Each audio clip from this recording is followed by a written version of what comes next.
Surviving Reality contains explicit content full of snark and sarcasm that may not be suitable for all audiences. Listener discretion is advised.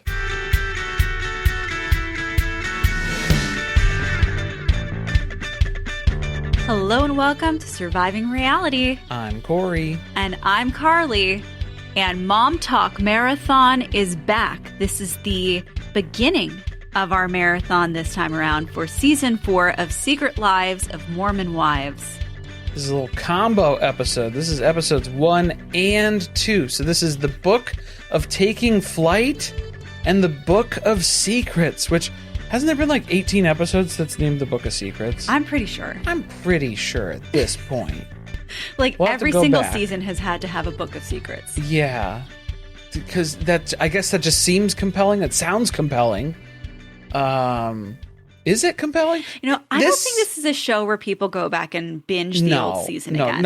It's not a rewatch that you keep going back to over and over again. This is like Love is Blind, where you blast through it the day that it comes out, and then you have no recollection of this ever again. This just kind of falls into the abyss of the mind. Well, I feel like we should probably give people a little reminder of what happened last season then. Well, I was going to say, like, this is, like, having said all that, this was a better start to a season than we've had. I agree. In a long time. Last year. It was a couple months ago. In, what was that, November? Yeah. Maisie will not Maisie's stop. Apologies to everybody watching this on Patreon. Yeah, you get to watch Maisie chow down on her toe here. Great. It. You're so gross. Added feature of the Patreon benefits. Okay. What were we saying? Last season ago? Reminder, or how this started out compared to last season. Oh, it was so slow last season. It took like at least 4 There was 5 episodes. 5 full episodes where they were relying on Layla for the storyline, which was not happening. The pace has improved here. Yeah, like we're starting right in with drama. There's something that's happening, and then we're trying to figure out what happened after that. So the mystery element and the drama components are there. Like, we definitely have the capabilities for that. We'll catch you up, I guess, as we go through it, because the beginning of episode 1 is really catching up with the cast and figuring out like where people currently are. Where some people are, where some people aren't. Because there's some people who aren't around. Some people missing from the intro. Yeah, from the intro, from the confessionals, from the aside interview stuff. But yeah, it's Demi, guys. Demi is not part of the opening credits. She's not doing any aside interviews. She is on the show. She's on the show. But clearly she's been like demoted in Housewives terms. She's now like a friend of. Yeah. Which I do think is her punishment for last season. Well, they were trying to say that Demi refused to do interviews. Like, I think that was the clip that they showed. Okay, yeah, like or they weren't going to pay her more, or you know how she's been. They wanted to back her off, and then she was probably insistent. Okay, so I feel like after what happened last season with all the allegations she made against Marciano, and then what's unfolded since the season ended, which is Marciano is currently involved in a lawsuit against Demi and the production company. So I don't think they're too happy with her, and I think they also want to limit her screen time. Yeah. I mean, especially if you're talking about that, like that's an open case that's happening. And they kind of left it unresolved even after the reunion, which the filming of this season started before they even filmed the season 3 reunion, because we see them getting ready for that in episode 2. Yeah. Like so the timelines are overlapping a little bit. And I'm guessing what they're going to do is make her more palatable to us again by dialing back how much we see of her for a season, and then maybe she'll be back for season 5. Spoilers for episode 3. She was the thumbnail image that we saw on our episode 3, singing into a microphone in a studio. So, which is alarming. They're not dialing it back enough, I think, because I still hate her. And just knowing that there are upcoming episodes that she's going to have a prevalent, position in. Her own story. I don't. Right? You have a storyline that if they're going to show you in a recording studio of some How are they going to? Maybe she's just doing voiceover work for I don't know. It looked like she was singing, though. She's starring. The way she had her hand on the headphone. She's not recording an audiobook or anything. Yeah, it didn't seem like that was what was going on. Yeah, maybe she's doing Macy's audiobook. Hey, at least we'll get to make fun of it. It's going to be bad. Is that part of it, though? Like making her the butt of the joke? Is this someone else? Yeah, where they were like, what do you really want to do this season? And how can we make that look we will ridiculous? Book the recording studio now. Yeah. We'll have Mariah Plath come in and be your liaison here for the time being. That won't be our first Plath family music op. But it's still someone else releasing music before Mariah Plath. That's true. So this is going to be upsetting here. But yeah, the catch up, it's mostly, still the reminder that remember where Mom Talk started, where we were going to like reform the way the Mormon church interacts in society, because everybody is like real uptight. They wanted to modernize the LDS church. That was the goal. And then smash the patriarchy by creating Dad Talk. What? Yeah, by giving Dad Talk a platform. You're giving Dad Talk a platform. Stop. Yeah, actually, if you don't like Dad Talk, unfortunate news. It's a big part of the start of this season. I don't like the way it's going either. And then it's amazing that their main story that was pulled into this season is Dad Talk's going to Vanderpump Villa in England. And it's like, how did you guys get invited back on that show? Anybody from this cast, any of that crossover, I think Vanderpump Villa should have been like, we're good. This has to be before Marciano filed a lawsuit. I mean, has to be, yeah. But it seems like a level of risk that these two shows should not continue interacting. Yeah, well, the other gross thing is they're still making it a big part of this show. Yeah. Even though we're not explicitly talking about the details anymore, you're still bringing up that drama by bringing everyone back to Vanderpump Villa. Yeah. Oh, yeah. It's going to be adjacent to, the drama that happened. Obviously, it's a different place.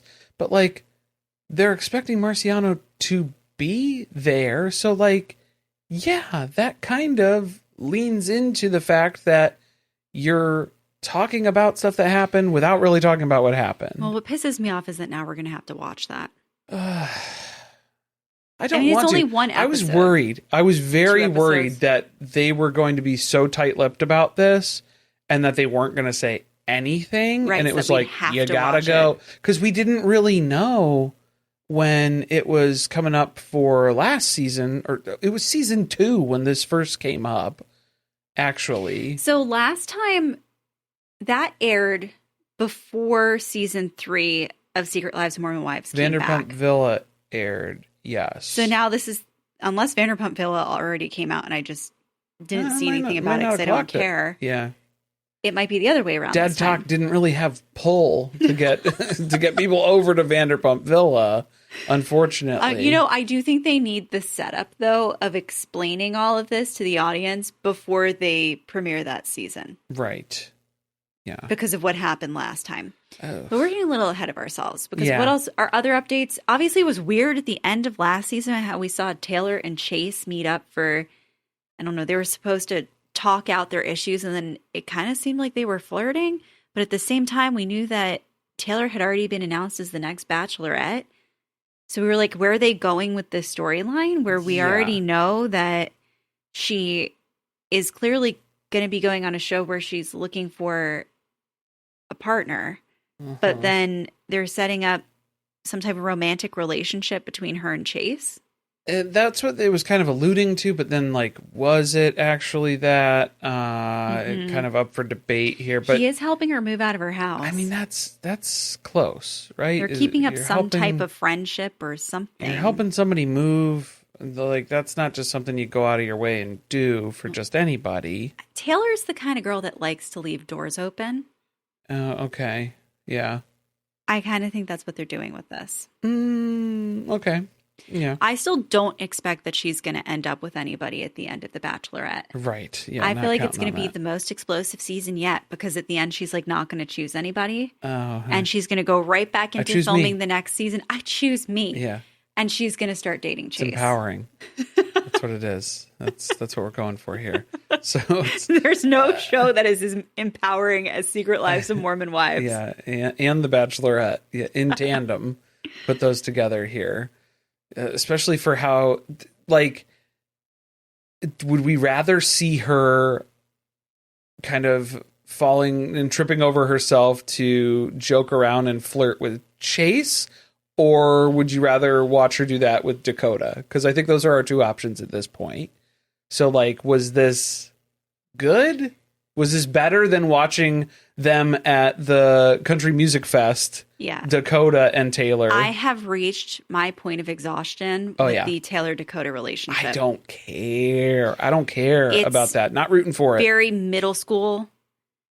I'm tired of listening to you break up with your boyfriend, talk about how much you hate him, and then get back together with him. But then also, it's like you come back together and then you pretend like everything's okay. And then you realize again, oh, everything he said was a lie.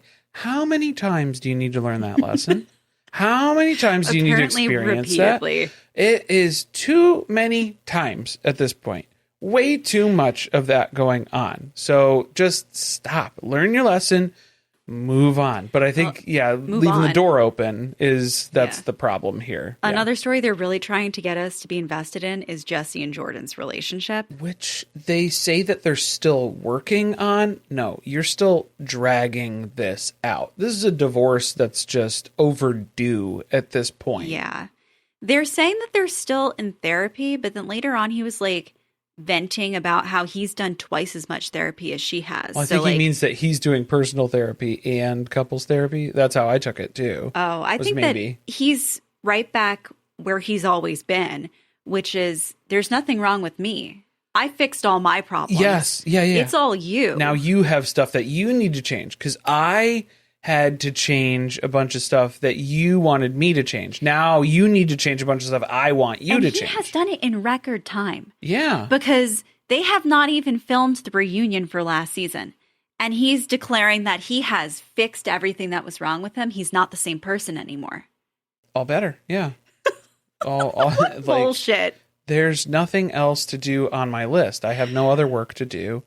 I am complete as a person now. And I'm the best partner and just human being that I could ever possibly attain to be, essentially. And I'm good with that. I feel comfortable with that. We'll see that play out in the rest of these 2 episodes. Yeah. But first we have babies to meet. Babies, because we left off with a few folks who were pretty pregnant at that end of the season 3 there. And so now we're coming back. The babies are here. So, we're getting introduced to, 3 babies on the cast? Jen, Michaela, and Macy all have their babies. Wow. Penny, Penelope, Lottie. And I know that Macy's baby is also a variation of Charlotte, the name Charlotte, but I can't. Is it Charlie? I think it's Charlie. I don't remember. Those are the babies. I don't know. I just met them. I'm really bad with names. It's going to take a couple tries for me to... There's too many, and they're like all the same size. It's just, they're all potato mode right now still. It's like very little babies. Yeah. So there's no personality. There's no differentiation. I do like that they're already being onboarded into the drama. I was going to say that makes them very mom talk in general too. It's just, they look all the same. You can't really differentiate between them. There's no distinguishing characteristics. The next generation. It's mom talk 2.0. Is what we're seeing in front of our eyes here. So they have a sip and see. It's like a collective celebration of all the babies since we're not going to do separate. Well, they like baby showers. Too late for baby showers. So that's why you have a sip and see. You have it afterwards. Yeah. Which Carly had determined, even though kids still. We're not sure about that. We have Carly's no not interested in plans. Carly's not interested in giving birth, but then she's like, if that were to happen, sip and see. That's the way to go. That's the way I'd go. Definitely, no baby shower. I don't really want to watch people like. I don't want to be giving gifts. I don't like it. It makes me uncomfortable. I Yeah. don't want people to watch me open gifts. Okay, yeah. I don't feel like it seems fun to be that pregnant and go to a party. Right. Like, I Yeah. like the idea of a sip and see. Afterwards. Where, maybe. Well, everybody wants to come see the baby, and then it's just like, well, it's just easier it to here. organize one time, one afternoon where it's... Also, I'm going to put the baby behind glass so that nobody can actually, a bubble baby. You can just watch from afar. A sip and see from a distance. Sip and see with your eyes. Don't be touching the baby with your grubby fingers. I mean, maybe that is the benefit of this, though, since it is a collective party. There are 3 different babies. So it might be easier to, like, keep your baby away from the handsy people who, like, want to kiss the baby. And you're like, okay. I mean, they were still passing some babies around here, too, because I think, like, Whitney was holding the baby, and then, like, they were just passing kids around here left and right. So I don't know if that accomplished that part of it, but I think ours would be like the Amish dating stick, social distancing stick would have to come out for us, too. You know what else? We wouldn't have Demi and Brett present. Absolutely not. When they walked through the door. I thought that Whitney invited them, though. You did? That's what I thought. Because I was like, she at totally the beginning, would. They were making their list of who was going to be invited. And they freaked out when they thought that Jen had said Demi. And she said, no, Whitney on the phone. So I'm like, then how did Demi get an translation. invitation? That's what I'm saying is I think Whitney did. Whitney got the invite, and then she was like, hey girl, hey. But no one seemed surprised that she was there. Yeah, I don't know. Nobody else reacted to it. We were... disappointed. I was dysregulated more than anything. I was like, whew, I'm going to need a minute here. I thought it was a mistake. Especially, you don't want Brett holding your kid. There's so much pee all over his hands, probably. His hands? Well, I mean, all over the place. I guess. It's everywhere. Yeah, it's all over. They got the little contraption that lets other people experience contractions. So they have all the dads hooked up. Yeah, like the muscle stimulator thing. Yeah. Is that all it is? It's like a stim machine. It's like really strong. I guess, yeah. Or like when you go to the chiropractor? It's just where you're placing it, too, I suppose, Yes. is it's those muscles. Probably be the key to that. Yeah, big part of it. But then Zach was like, his whole entire stomach and chest was like convulsing, too. So, I mean, there's probably like a medical concern here because you're basically just... dangerous. You have to be careful with where you put stims. Yeah. Like, and if you're leaving it up to the medical degree holding Jen Affleck to be slapping those things on there, because she's like, give me that remote. She's just going to crank that baby to full power here without asking any questions. She didn't read the instructions. There was no, like, we're going to gradually increase it. She just went all the way. Zach is just completely spasming and just like losing all bodily control. She's like, well, I did turn it all the way up. So yeah, it should be doing that, right? That seems like a normal response. The other big thing that happens at the sip and see is Layla again stirred the pot a little bit earlier because she met up with Miranda. Apparently they have a dream of being like sister-in-laws, even though Miranda's not married to Chase anymore. I don't remember Layla the terminology is now for dating Mason still. I don't remember the terminology for, it's not, the Eskimo brother, but it's the different, it's for, because Layla has banged pretty much everybody in Chase's family at this point. She dated both Chase and Mason. She's got a type, as most people do on this show. And then... Isn't Mason kind of like, ugh. Like, Mason just, like, doesn't talk much. Oh, yeah. Is he afraid of the cameras? Or? Maybe. He's just a quiet fellow. Yeah. It seems like Chase does a lot of the talking. And then, so Mason's just kind of It feels like there's not much to Mason's personality that we've seen so far. Yeah, he's like, eye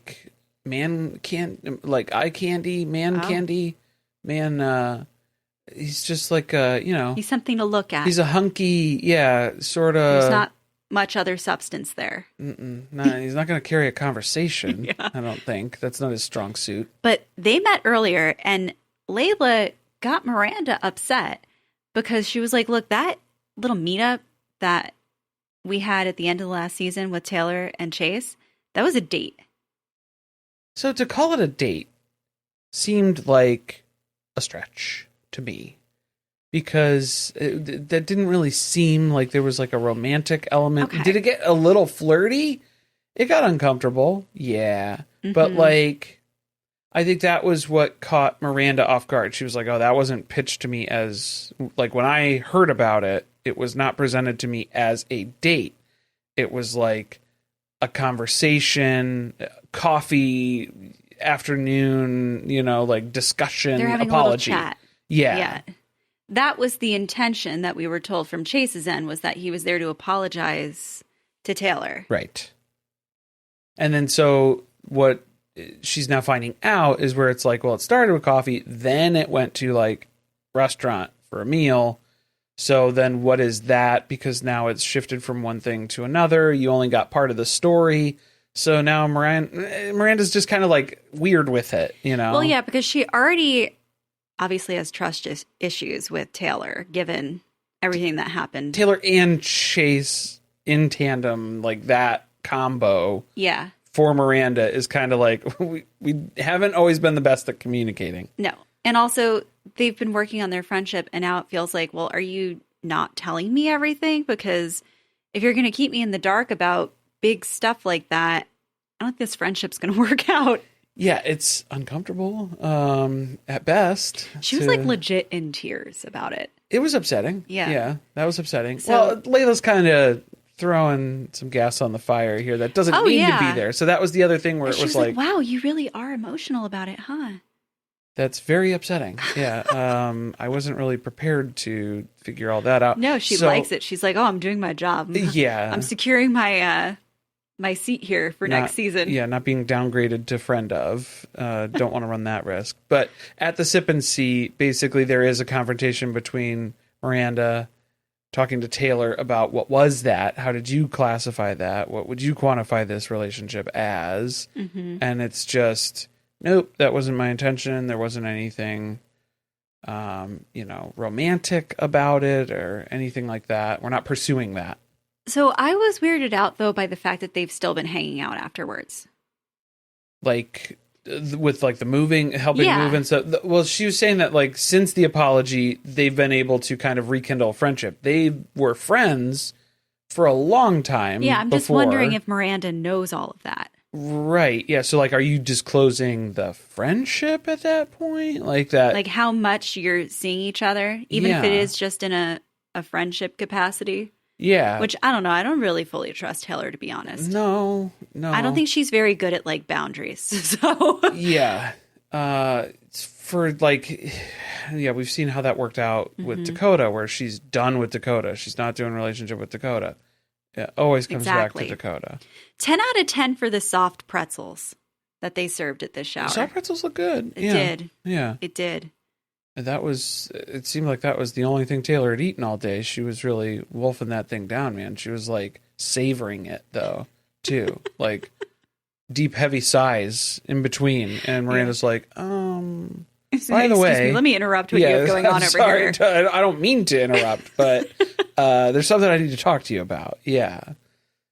So at one point during the shower, they all go outside because they've planned a butterfly release for New Beginnings. Yeah, well, that's what it symbolizes. Yes, correct. And just as Michaela's starting to give a speech about the importance of this and why they're doing it, Jordan interrupts her to announce the dad talk trip to Vanderpump Villa. It didn't seem like the right time to do that. So I don't know if they intentionally had Jordan do this because they want him to kind of be the villain for the guys that the this producers season. Egged him on to do it. Either that, or if Michaela was saying like, "Hey, I'm going to do that." Like, there is this thing that we're going to go do outside, and then he just butted in as an opportunity for that. I don't know. I don't know if it was his idea, if it was production's idea, if it was Michaela's idea, but like something happened here where this was not the best time to bring this up, obviously. And he just took it upon himself to just go ahead and make this announcement. At a sip and see celebrating these new babies. And you're like, by the way, New Beginnings. We're going to go to Vanderpump Villa, where a lot of really terrible things that affected people's marriages happened last season. Yes. Yes. Oh, yeah. It's our turn now. Ding, ding, ding. Yeah, we needed Brittany excuse from Real me. Housewives of Salt Lake City. An announcement. I is have an being announcement made. to make. The other part here, too, is that not everybody was invited, though.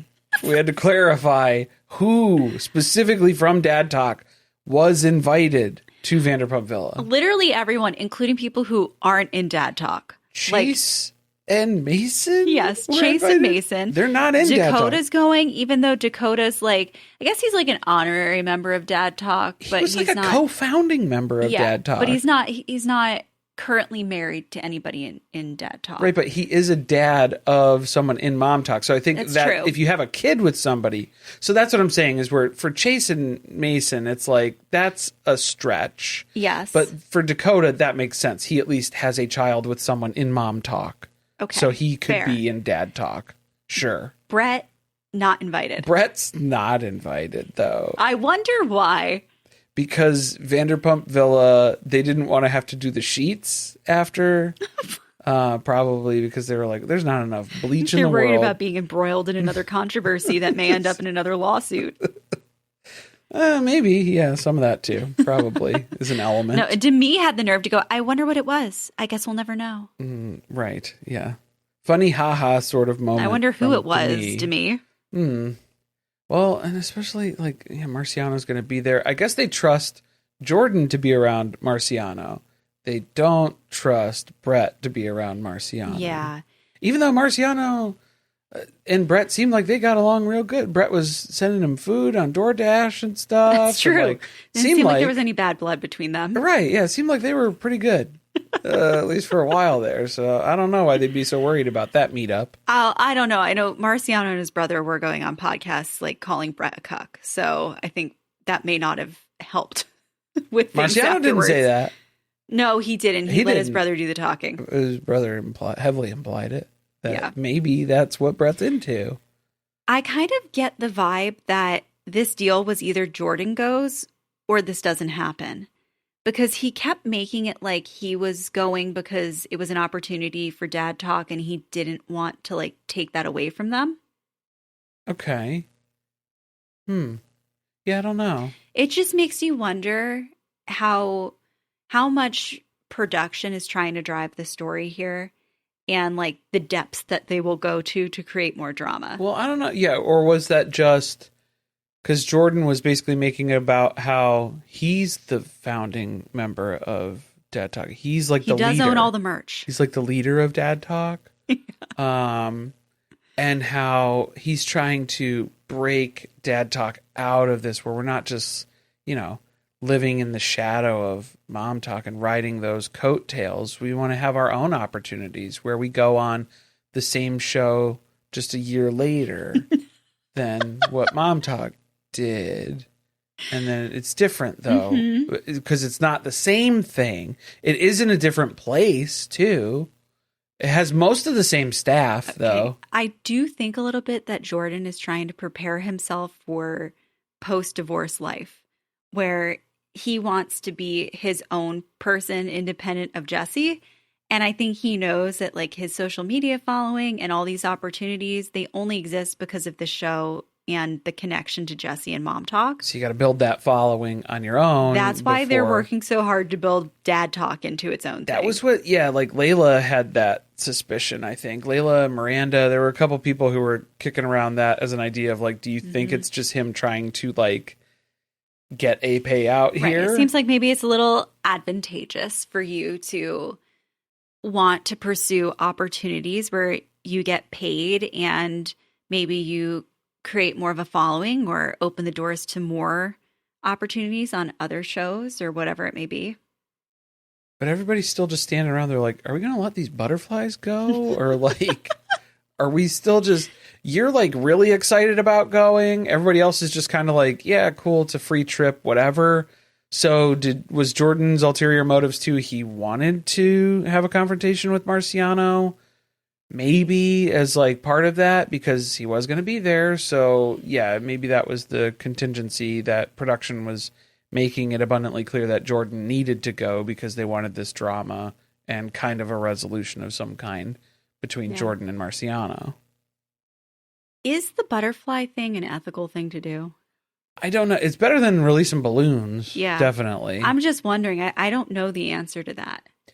Yeah, I don't know either. So any of our ecological listeners, you have to tell us. Is that like encouraged? Is it? I mean, as long as they're like not an invasive species or like if they're local to the area type of a thing. I just wondered because they like really struggled to come out of the box first. Well, a lot of them were stuck on the lid because like most of the time, I think it's refrigerated where they're like asleep. Basically, they're in like a state of hibernation when they're in like those, like the carriers and stuff like that, or if they're being shipped or whatever. Like usually it's like cold. Mm-hmm. And then they're asleep, and then once they start waking up, because that's what they tell you to like take it out of refrigeration for like a certain amount of time or something, and then they kind of come to and start waking up, and that's when you release them. That in itself makes me question if it's okay. Because there's people who like take them out immediately and then try to release them, and it's like they're just stuck in the box. They're just laying around in there because they're unconscious.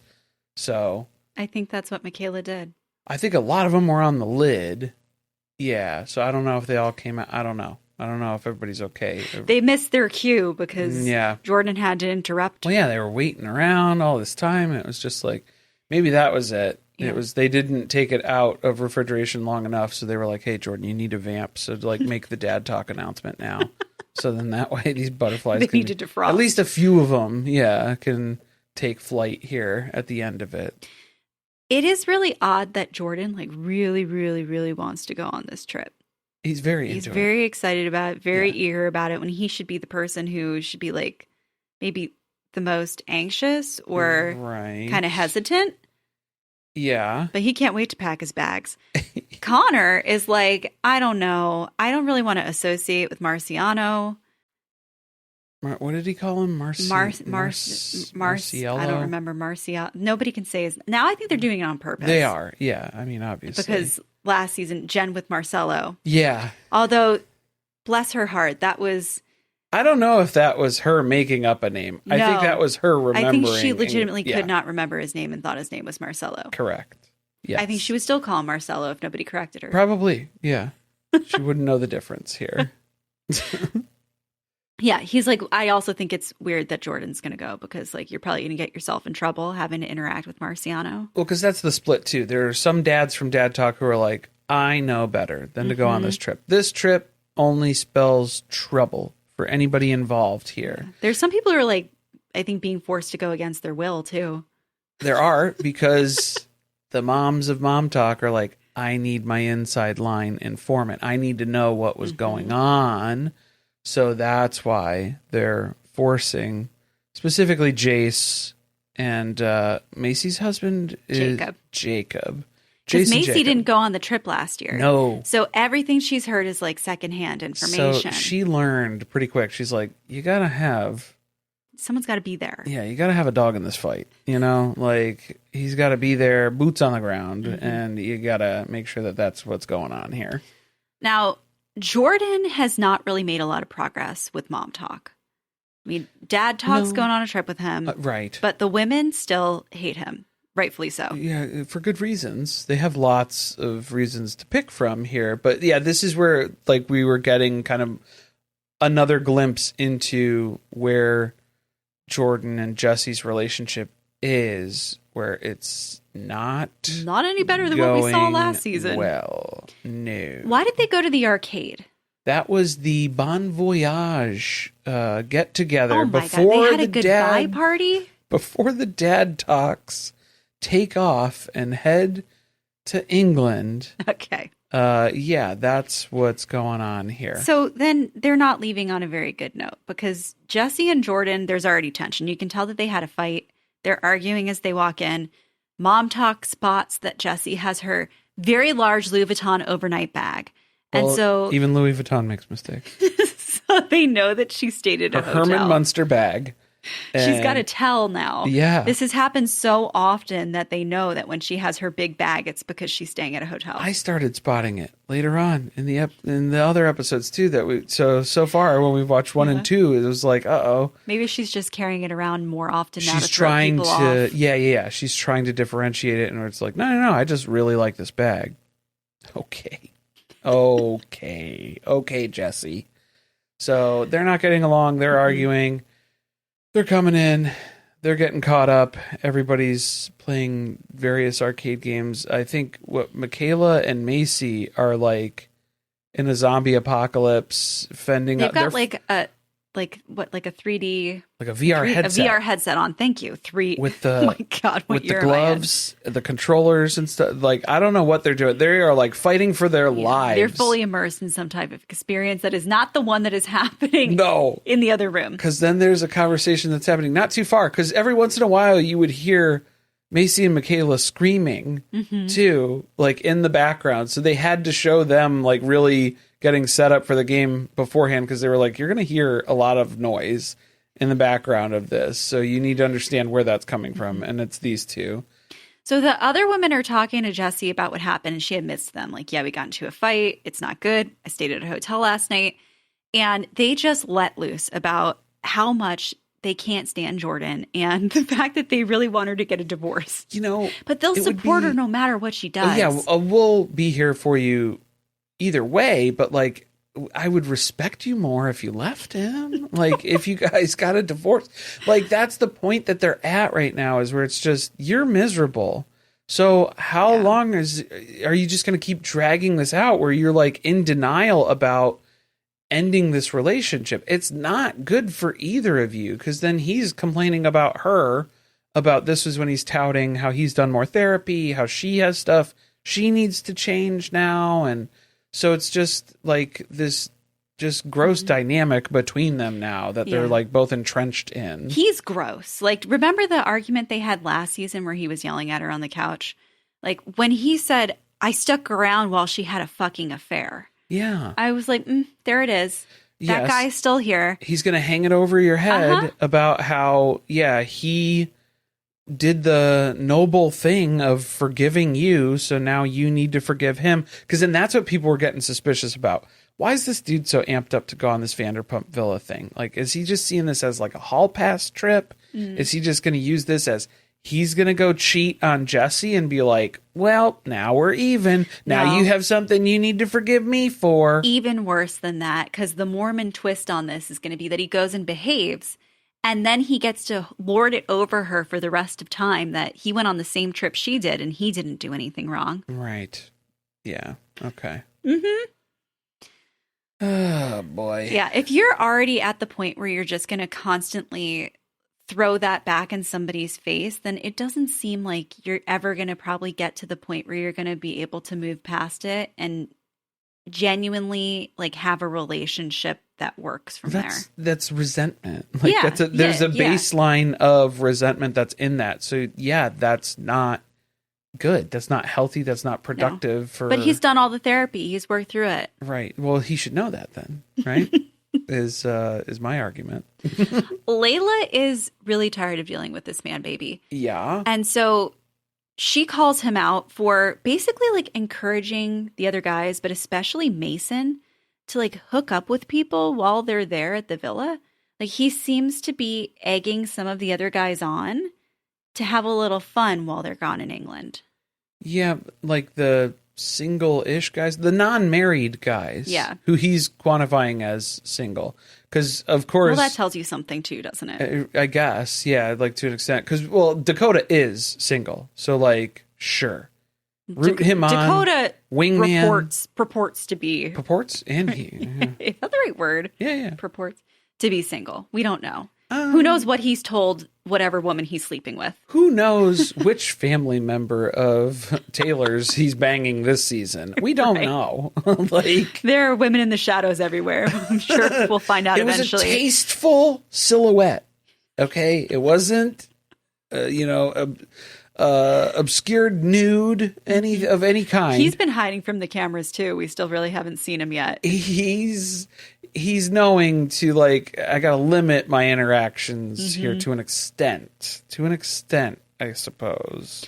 So Jordan doesn't like that Layla's starting something with him, so he throws back at her, well, all of your exes have said that you've cheated on them. And then, like, Mason's right there, and Chase is right there. Like, it's making people uncomfortable. Shitty thing to do. It's making people uncomfortable. And then Layla's correcting him because it's like, well, that's not accurate either. And so it's becoming, mudslinging between the two of them. And then they do kind of like aggressively apologize to each other, or like appreciate the apologies of like, oh yeah, sorry, I said that was out of line. And then it really just kind of kills the vibe here. Like we were just supposed to be eating pizza, playing some games. This is a goodbye trip. Having some fun, a bon voyage. That's what we were trying to have here. And then after that, it's just sort of like, okay, well, I think I'm going to head out. So like Layla grabs Mason and they hit the road. Everybody just kind of clears out and Jordan's like, ugh, well, sorry for like upsetting everybody or whatever. And Jesse's like, yeah, you do this all the time. So like we should be used to that by now. It didn't help. They were already in an argument before they ever got here. And then he made it worse. So they just keep fighting at home.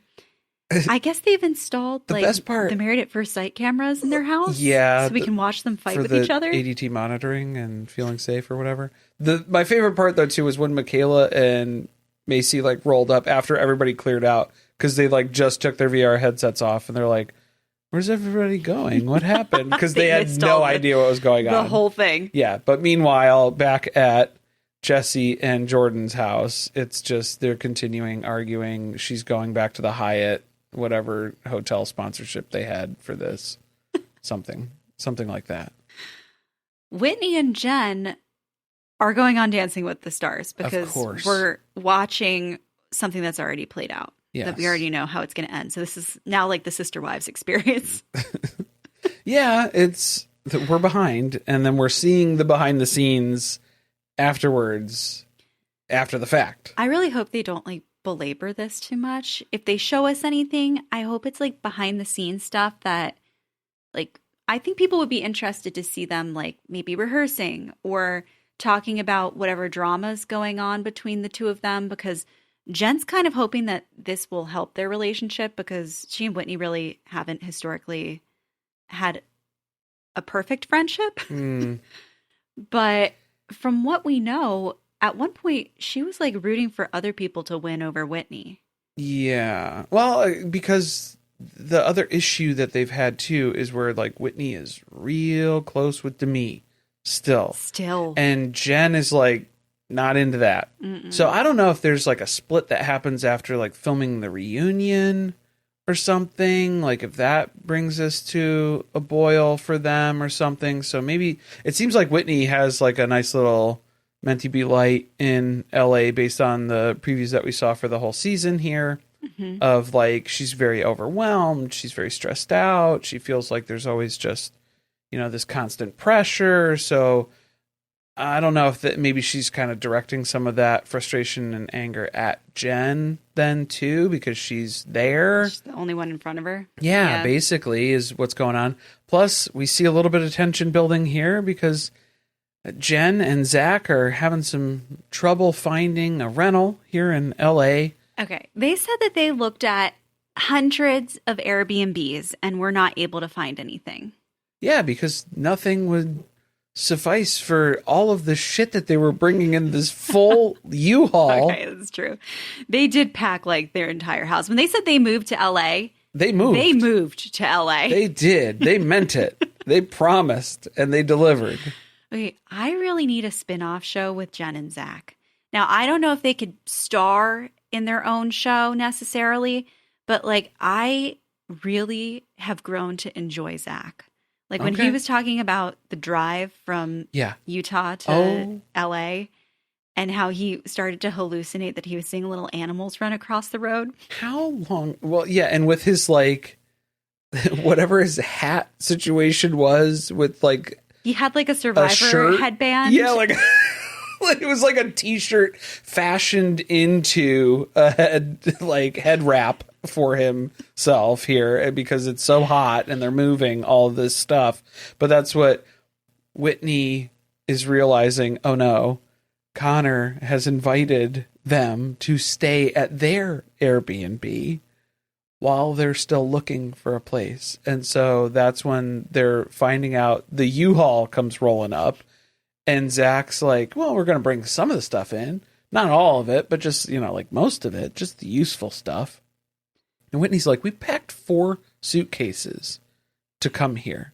Like, what are you guys bringing? You know, Whitney is a pro at moving. Yeah, she bounces around. They've moved again. They've moved to New York with 4 suitcases. Yeah. Like, this is what they do. They moved to Hawaii, remember? After the first season, they ren away. Yep. Like, she's good at this. Yeah. She can pack in the middle of the night and be gone. We know what that's like. You know? Jen and Zach, not exactly. Jen and Zach, yeah, they're rooted, man. And then they got to put the roots down again. So it's just like, oh, guys. But I don't know, the running across the animals scurrying across the street and stuff with the hallucinations. I don't know about all that. Was that just he's stressing out? Is he was tired? I looked up the drive. It's like 10 hours. Okay. So, I mean, that's a long way. Depending on when you start. And then you got to stop. They got little kiddos and stuff. And so it's probably. Well, I don't know if she drove with them. I think she probably flew. Oh. I think he drove, which they were also shocked about. They were like, you drove your U-Haul? You have a U-Haul, first of all? And then you drove the U-Haul? Yeah. Well, I mean, some people are used to driving U-Hauls. Mm-hmm. So I only smashed into one car with a U-Haul. And that was one time. That was not great. One time. It was, it happens. Connor's not going to Vanderpump Villa. He and Whitney are on the same page about that. Yeah, he knows better. I mean, he already voiced his opinion about it earlier, but he's for sure not going. Whereas some of the other guys said they didn't want to go, but then they got talked into it. Zach's kind of one of them, where he was like, I would much rather be home. Like, we have a small baby. We got a lot going on. A lot of the dads are like, I forget who said the baby's only 6 weeks old. I don't know if it was it might have been Jacob. Yeah, I think it was Jacob. I don't remember the order in which they had the babies. Yes. But, he's well, did Jace go too? I think so. All of these people have newborns. Yeah. Kiddos born around the same time. I kind of feel like I shouldn't go, or I don't want to go. And Jen's like, no. You're going. You're reporting the tea back to me. You need to go. Yeah. You are my... you're an operative. To go. Yeah. Because Whitney was even like, why are you making him go do this? Like, that's just, you're playing with fire. And Jen's like, our relationship, we're in a good spot. I trust this guy, right? Plus, you need to find out what's going on, and you need to report back to me. Yeah, I think Whitney later was very excited about this because they try to get him to tell them stuff on FaceTime. Oh, yeah. She was like, let me know when you call him. I want to be there. Now, Taylor is moving on from Dakota because she's got to make this progress in the next few weeks before she goes on The Bachelorette. Yeah, I think that's why this was good for me, though, is because we flew through this Taylor dating storyline that they were cooking up here, because it was like, oops, she's the Bachelorette. Yeah, so it doesn't fit anymore with what we're going to end up seeing. Just blast through this. So we just kind of speed run through Taylor's sort of dating exploration thing here. And it's kind of what she was talking about on Call Her Daddy, the podcast interview that she did the day that they announced her as the Bachelorette, where she was talking about how she met Ben, the crooning guy on TikTok, the musician with the mustache. That guy, the guitar guy. Who sings like Ethan Plapp. Okay. Okay. The same depth to his voice. No, you don't think so? I think Ben sung better than Ethan did, if we're being honest. That's fair. Honest. I'm just saying similar voices. Maybe similar style. I don't know. Ethan Platt has a very honky-tonk sort of saloon. All right, whatever. We won't insult Ben like that then. So she met him on TikTok just as he's doing a live. She messaged, can you do this song? And then I guess it turned into DMs, and now he's coming to visit to meet her in person. Right. And so she is wearing her finest sweatsuit to go pick him up at the airport. This is what I think people are not going to be ready for in The Bachelorette, is that Taylor is the Cookie Monster pajama pant girl. She is never going to not look like she's wearing a ripped up t-shirt and her hand was just in a Cheetos bag.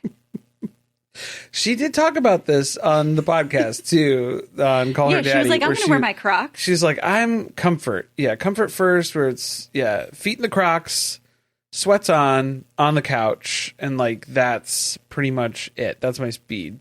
Somebody needs to be able to jive with that to an extent. Maybe she was trying to send a message too. Like, I'm not getting myself all purdied up to come meet you at the airport because that's not what this is. Yeah, not wanting to confuse or send any mixed signals here. She is trying to keep Ben in the friend zone. Yes. And it seems like he's okay being there. Like, he doesn't have any I think he's expectations confused about like why he is here filming this show. Yeah. They get back to the house and everybody who's still in Mom Talk, who is in the state of Utah, shows up at her house to meet him. Well, yeah. Including the babies. All the babies, too. They start handing Ben babies. And he's like, whose child is this? Don't know. We've lost track. But he needs to know so he can immediately hand the baby back as soon as she starts crying. We're just kind of passing them around. I don't know. We lost count. Claim your baby. Here. You take it now. This is yours now. He just got laid off a few weeks ago, so he's unemployed. So they're just like, it's a red God, flag. Here we go again. Yeah. This is a Taylor type. Yeah. He's not in his final form yet of deadbeat that she's really into. But man, he's on his way there. I know. I keep thinking about the Cookie Monster pant thing.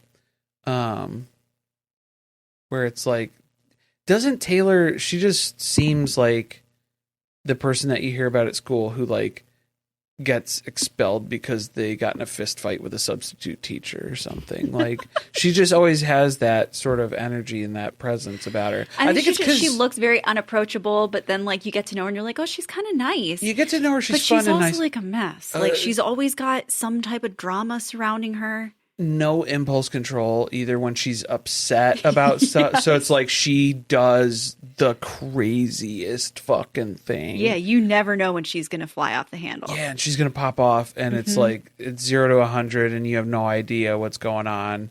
But like, like you're just having lunch and then all of a sudden some shit starts blowing up on the other end of the cafeteria. It's the Cookie Monster pajama pant girl. It's Taylor. Yeah. In her tank top. It's Taylor. And they're her trying pajamas. to pry her off of whoever just said something in passing to her. Yeah. And so, yeah, I feel like that's a big part of it. So I don't know. How do you never plan grown for out that? of that. How do you plan for that as a producer on The Bachelorette? Right. Like, how do you plan? Also, what is the adult version of the Cookie Monster pajama pant girl from high school? Like, do they ever reach adulthood, or are you just a lot of them you just kind of lose? State? Yeah, a lot of them you just kind of lose along the way. If we're being honest, they don't have a high lifespan expectancy. I don't think. No, I mean just running those risks. It's like, yeah, it's dangerous. That's a dangerous life. Mm-hmm. But she didn't choose the thug life. It chose her. Here she is. They then role play the rose ceremony because they need a little practice. I think Jessi was auditioning for next season after she leaves Jordan. Yeah, that's a good play. She's like, hey, foot in the door. If we're just gonna cross over now of it's just you're pulling bachelorettes from the Secret Lives of Mormon Wives cast, then me next, please. I'd like to submit my application here as soon as possible. She did better than Taylor did. She did. Yeah. She really did. She really punched the hard pause before she said a name. Yep. And added to the drama of the moment. Gave plenty of room for editing to drop in all of those reaction shots. Yes. So they showed her like, yes, this is what you need to do. This is how you need to do that. Yeah. Taylor gave a real word salad. Yeah. And she was like, I'll do it on the night. Because like, I don't know. It just feels weird. I can't rehearse. Yeah. This is just different. But she did sneak a kiss from Ben. Mm-hmm. So friends be kissing, I guess. Friends.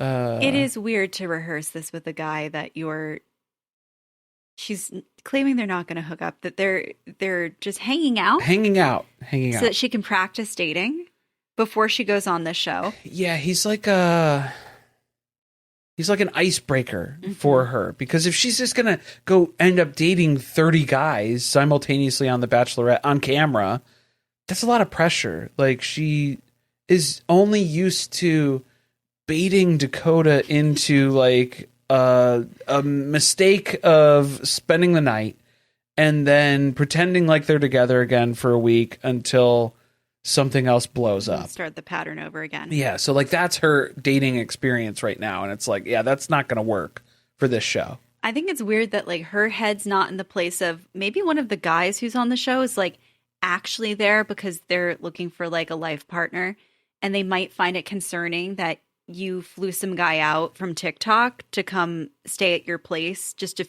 mere couple of weeks before you came on the show. Wait till you find out what she was doing with Dakota before she came out of the show. Yeah, it's going to get worse. There's still a lot of time to go between now and the time that she leaves. I don't know. I don't know what's going to happen with that. But yeah, we'll stay tuned. So Dad Talk is gone in England at Vanderpump Villa. And they are not saying much. Like, they've made it very clear that they have to keep the girls in the dark. Do you think that was a production thing, or that was the guys making a pact together? I think that was a Jordan thing. I think because then that's what comes to light, is that Jordan was the one who was very strict about, no, we don't tell what's going on here. Hush, hush. Everybody keep it buttoned up, okay? And then come to find out, Jordan's the one who's spilling the beans. So I think he wanted to be the one source of information that everybody got to come to. Okay, but then that's gross again, because It's now it very feels gross. like you are Demi trying to influence storylines on the show. Yeah. Where it's like, oh, well, I'll be the one who delivers all of the information. He's a messy bitch. Yeah, he is. So that starts with him telling Jessi that he met with Marciano at the villa. And he talked to Marciano not only about the relationship with Jessi, but also what happened with Demi. And so she meets up with Demi in the park to tell her a little bit about what Jordan has communicated. Which, why? Yeah. So we had to watch Demi again because we didn't even learn anything. This is where Jessi had the big bag again, and I was like, "Oh, there it is." Yeah. It's she the did bring it overnight to the park. It's the overnight bag to the park. It's also like not really a park bag. No, it's so big. But I mean, she does have that whole wagon that she was dragging her kids around in. It's like thousands of dollars too. Yeah, just chuck it in the wagon. There you go. That should be good. So what Marciano said was like he doubled down on his version of events when it came to the relationship with Demi. And Well, that they kissed and that they said that they loved each other at the villa. And Demi's like, what? That's crazy. right, the place that she said she was assaulted. Yeah, like the unwanted touching and the sneaking away for a kiss thing that like wasn't on camera, that wasn't any documentation anywhere, nobody on production saw it. So it was just kind of not matching up with what we've seen and heard previously. I think this was kind of like a lead balloon, like from a storytelling perspective, because she declined to be interviewed. So she doesn't answer anything more about it. That's just kind of the end of it. Right. You know that I'm saying that? I'm like, do you believe that? Or do you think they cut all of her interviews where they asked her about this stuff because of the lawsuit? Oh, they could have done that and then just made it seem like it was on her terms where she decided not to to show up for this stuff. Because it's amazing that they were still filming with her at this point. But you think about where it is, the lawsuit probably hasn't come up yet. Because most of the time when they do those ISO interviews, it's after they've already put together the show and then they're going back. So it's usually like whatever they film, the very end of that. So it's like 6 months after you filmed this stuff that you already have those scenes for. On the show, it's like 3 months after. Yeah, it's a little quicker turnaround time. But like months have passed, basically. So at that point, the lawsuit is there. So yeah, we're not going to get any ISO interviews. I think that's why. Yeah, that makes sense. That tracks. I don't think they want like any more footage from the show subpoenaed to be part of that lawsuit. Right, yeah. No more raw footage, please. They did add that disclaimer to the end of the episode, though, about like the allegations and what Marciano has to say, which I was like, well, I'm glad you finally said something since you aired an entire reunion where like there was no statement from him and there was like no hello, Maisie staring at me. Yeah. There was like no acknowledgement of the investigation that Hulu had done. Right. into Vanderpump Villa and everything that happened there. Yeah, if you're not if you're not even going to address it, like at the end of season 3, that was weird. And then to just quietly in between seasons be like, oh, actually, we've cleared Marciano of all wrongdoing. And it was like, okay, well, that's that's why I felt like they needed to include what they did at the end. You needed to have some sort of mention of it there at least. But so then later they hang out again and they have a healer who they know, who I guess is supposed to be like, I don't know, she works on vibes. She's kind of like is she a psychic of sorts? I don't know. Does she read auras? I don't feel like we really got all the details. We didn't get a lot of details. Just like she's like she's a spiritual healer? Is that it? And I guess this is how Jessi's saying she connects to her spirituality now that they don't have a connection to the LDS church anymore. Right. So, well, and honestly, like if Gabby's reading off vibes here, and she was pretty spot on where like Demi was saying stuff and then she was like, but yeah, it seems like emotional affair, at least with Marciano. And Demi's like, oh, no, none of that. And then Jesse's over there on the couch like, Demi has told me that it was an emotional affair. Mm-hmm. And so she's not being honest with Gabby right now. And if you're not being emotional with your spiritual healer, then who can you be honest with? I'm wondering if the show is going to try to like turn this on to me. Right. Yeah. Where they're catching her in these lies. We don't have a lie detector, a polygraph this season, but we do have Gabby, who's going to fill in as a human polygraph for us instead. Who knows? There's still time. Maybe they will have a polygraph. Maybe. Yeah. Maybe. Dad Talk is back from their trip. And again, everyone's like very tight-lipped and it's starting to piss people off. Like the only thing Layla gets out of Mason and Chase when she picks him up from the airport is that they loved hanging out with Dakota. Dakota's like a real cool guy. Like he's so funny. He's like, I think we're going to hang out with him a lot more now that we're home. Layla did not like to hear that. That was not good news for her. This is like... It was like the trip backfired. Where she was like, now you want to hang out more with this guy that we can't stand? Oh, Maisie's sneezing. Oh, my goodness. You okay? Oh, my goodness. Sorry, there's a lot of Maisie interruptions this episode, guys. But this was like mom picking up brothers at the sleepover and then like...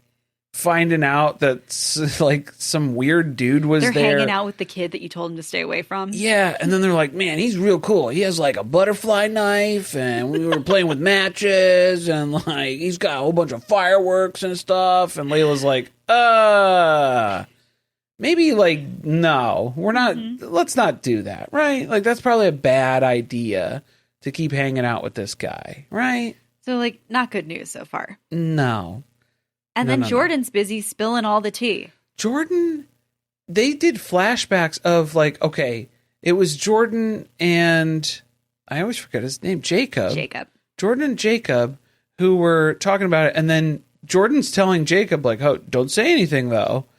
And then Jordan proceeds to spill the tea about everything, everything that happened that first night of what was going on in the villa. And then they flash back at one point where it was like the day it happened, he had called Jessi and told her everything. So while he's running around telling everyone in Dad Talk, hey, don't tell anybody what's going on here, he is actively feeding information to Jessi the entire time. It's almost like he wanted to own the narrative of what happened while they were at the villa because he didn't like how it played out last time. Well, it's just interesting, too. It makes me think, like, was he doing stuff that he wasn't supposed to be doing? But then everybody else is keeping that quiet. I think that once they heard that he was leaking like a sieve, they would have... They would have flipped. Maybe. And told what's going on. Or maybe they just didn't show us that yet. If they were kind of threatening to, like, hey, we could bring stuff up. Dad Talk goes out for tacos or something because now they're like besties. I think it's called Dad Tacos. Yeah. Dad Tacos.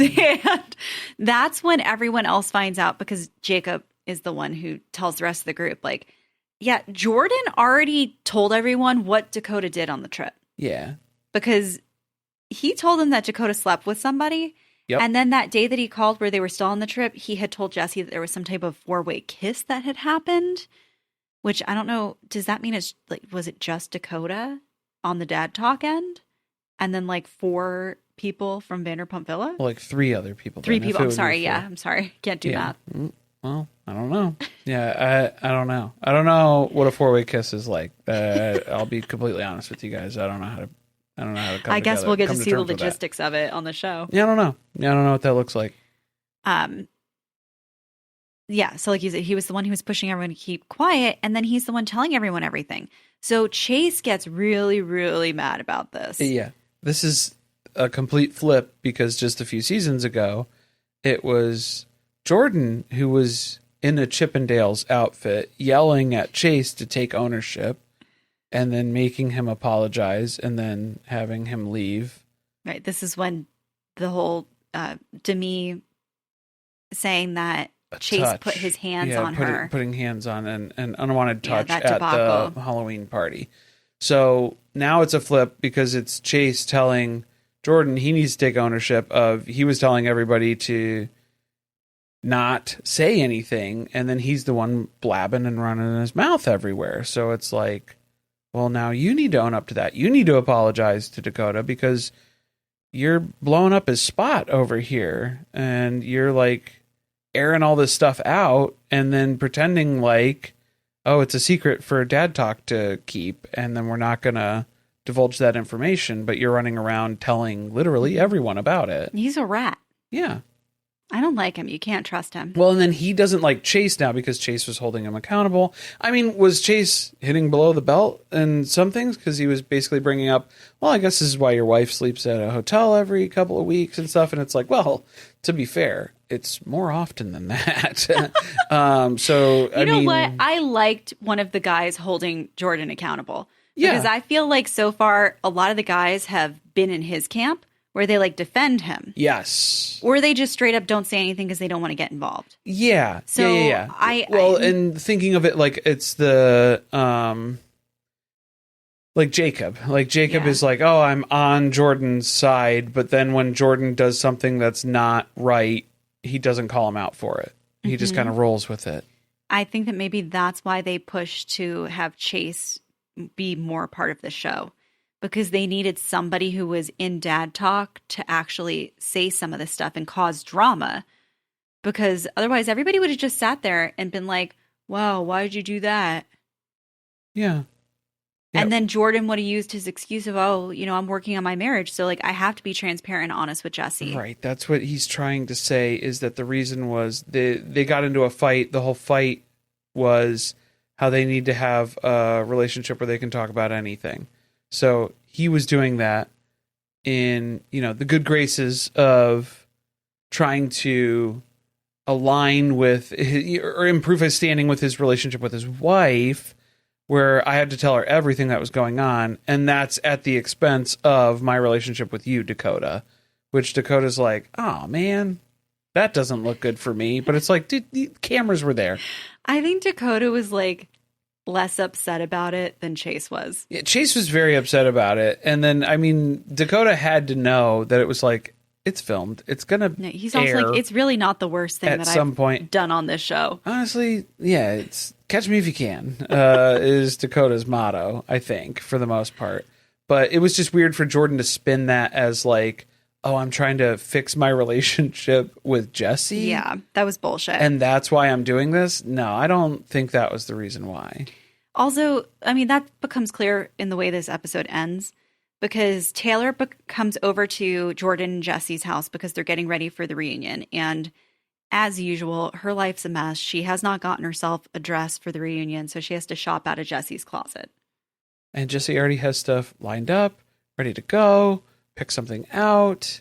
It's, you know, the conversation takes a very quick turn, though, because then it's Jordan getting sentimental with Taylor about, you know, coming clean about the stuff at Vanderpump Villa and the things that he's been working on with Jessi. And Taylor's like, okay, but did Dakota sleep with somebody or something? And then he immediately answers no. Jordan's immediate reaction was no. And then he said, I'm not going to be answering anything pertaining to like what took place at the villa. And now Jessi's annoyed because she's like, all right. You should have just said why that. Did you say no? Yeah, you said definitively you said no. And then now you're saying you don't want to answer. And Taylor's like, well, you already said no. So is the answer no or is the answer something else? And Jessi's like, well, uh-oh. She could see that Taylor's getting into this mode, like she's about to go Super Saiyan, and she's like, okay, I'm going to tell you because you're my friend, and I will tell you if you ask me directly if Dakota slept with anybody. And so she's like, yes, I want to know. Okay, yeah, he did. All right, like, it happened. And, of course, Taylor has a full-on meltdown. Yeah. She's crying. They both have to hug her and support her. She's complaining, he never loved me. He said that he loved me, but he never loved me. No, I don't like, think so. You're not in a relationship anymore. Well, that too, yeah. I mean, that's the part that I'm confused about, to then go back to he never loved me. Are you upset that you feel embarrassed because he's on TV doing this stuff still, and like you have a child together? Like, I guess I understand if like that's part of it. But it really just feels like she still always gets pulled back into being in her head. She's still in a relationship with him. Yeah, they both treat it like that. Because, I mean, This is how Dakota acted when they were in a relationship. He would cheat on her. So, like... Yeah, it is like... He doesn't see the difference either. Trauma.